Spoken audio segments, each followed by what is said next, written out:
किसान साथियों, आज की वीडियो में हम धान की दो वैरायटियों की तुलना करने वाले हैं। पहली किस्म है कावेरी की 7425 और दूसरी वैरायटी है टाटा धान्या DR 8336।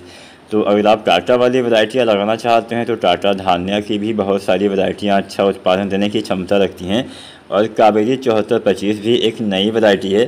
तो दोनों में कौन सी किस्म आपके लिए अच्छी साबित हो सकती है, इसके बारे में आज हम जानेंगे। तो पूरा वीडियो किसान साथियों देखिएगा और कोई भी सवाल या सुझाव हो आप कमेंट भी कर सकते हैं। तो चलिए जानते हैं सबसे पहले कावेरी वाली वैरायटी के बारे में, जिसका नाम है कावेरी 7425। कावेरी 7425 हाइब्रिड धान की एक नई वैरायटी है।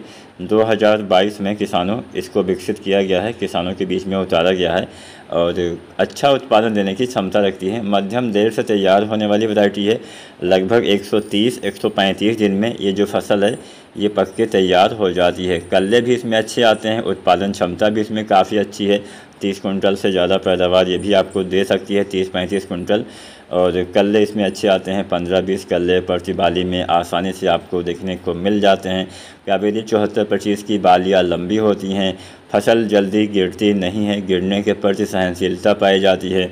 दाने लंबे मोटे होने के कारण दाने का वजन अच्छा मिल जाता है। इसमें बीमारी के प्रति सहनशीलता भी बताई गई है। कावेरी 7425 में BLB के प्रति सहनशीलता पाई जाती है और नेक ब्लास्ट के प्रति सहनशीलता पाई जाती है। नेक ब्लास्ट भी काफ़ी घातक बीमारी होती है, जिसको हिंदी में हम लकवा बीमारी बोलते हैं। तो वहाँ पे भी फसल को काफ़ी नुकसान हो पाता है। तो आप कावेरी 7425 अगर लगाना चाहते हैं तो यह वैरायटी भी आप लगा सकते हैं। उत्पादन 30-35 कुंटल आपको दे पाएगी और अच्छी वैरायटी है, आपको लगाना चाहिए।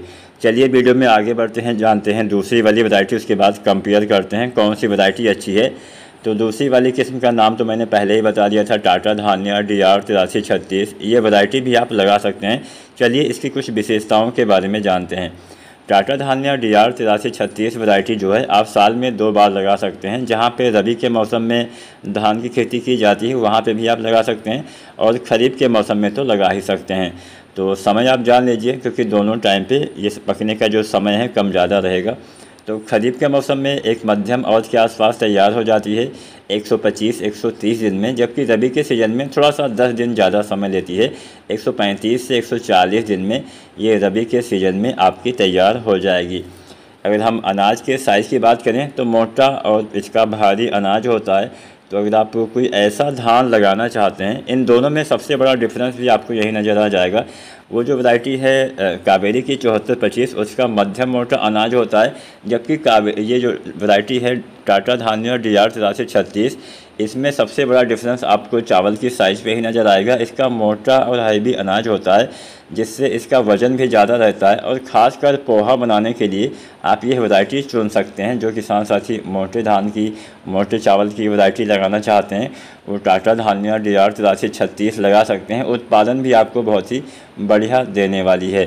तो कुछ अन्य विशेषताओं के बारे में जाने तो मैंने आपको बता ही दिया। इसमें सबसे बड़ी विशेषता एक ये भी पाई जाती है कि वर्षा आधारित खेती भी इसकी आप कर सकते हैं। हमारे देश में बहुत जगह पे सिंचाई के पानी के सहारे धान की खेती की जाती है, तो आप वहाँ पे भी ऐसे कंडीशन में भी आप इसको लगा सकते हैं। और सिंचित अवस्था के लिए भी टाटा धान्या DR 8336 बहुत ही बढ़िया मध्यम भूमि में उत्पादन क्षमता देने की ये वैरायटी क्षमता रखती है।